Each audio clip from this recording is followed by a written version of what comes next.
गोंदिया शहरातील गोंदिया शहर police station, Ramnagar police station व ग्रामीण पोलीस स्टेशन अंतर्गत जिल्हा वाहतूक विभागाने विशेष मोहीम राबवत वाहतुकीचे नियम मोडणाऱ्या व ज्यांच्याकडे लायसन्स, कागदपत्रे, ट्रिपल सीट व अल्पवयीन दुचाकी चालवणाऱ्या अशा लोकांवर जिल्हा वाहतूक विभागाने दंडात्मक कारवाई करत विशेष मोहीम राबवत एकाच दिवशी 281 दुचाकी चालकांवर दंडात्मक कारवाई करत त्यांच्याकडून 2,66,750 रुपयांचा दंड वसूल केला आहे, ज्यामध्ये 103 मोटरसायकल वाहतूक कार्यालयात जमा करण्यात आले आहे।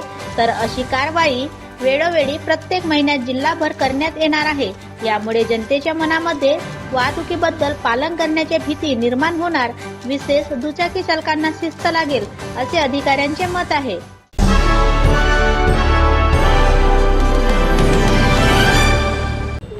दिनांक 20/12/2024 रोजी सगळी जिल्हा वाहतूकची टीम, आमचे API पाटील साहेब आणि बाहेरून काही मदत माननीय पोलीस अधीक्षक साहेबांनी पाठवली होती। त्यानुसार आपण वाहतुकीला शिस्त लागावी या उद्देशाने वाहतुकीचे नियम मोडणाऱ्या दुचाकी स्वारांसाठी एक विशेष मोहीम राबवली होती आणि सदर मोहिमेदरम्यान आपण 103 वाहनं ज्यांच्याकडं पेपर नाही, लायसन नाही अशा विविध कारणास्तव वाहतूक शाखा इथे डिटेन करून ठेवलेले आहे।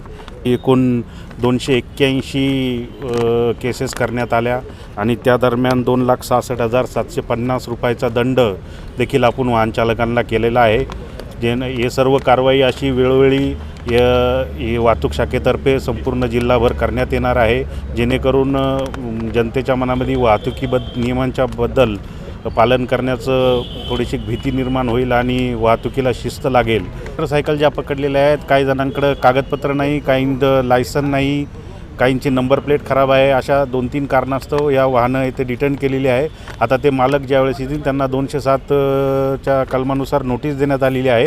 त्यांनी त्यांचं पेपर घेऊन ट्रॅफिक ऑफिसला यावं, त्याच्यानंतर त्यांच्या कागदपत्रांची छाननी होईल आणि जे कमी असेल त्यानुसार त्यांना तो दंड आकारून त्यांचं वाहन त्यांना परत देण्यात येईल।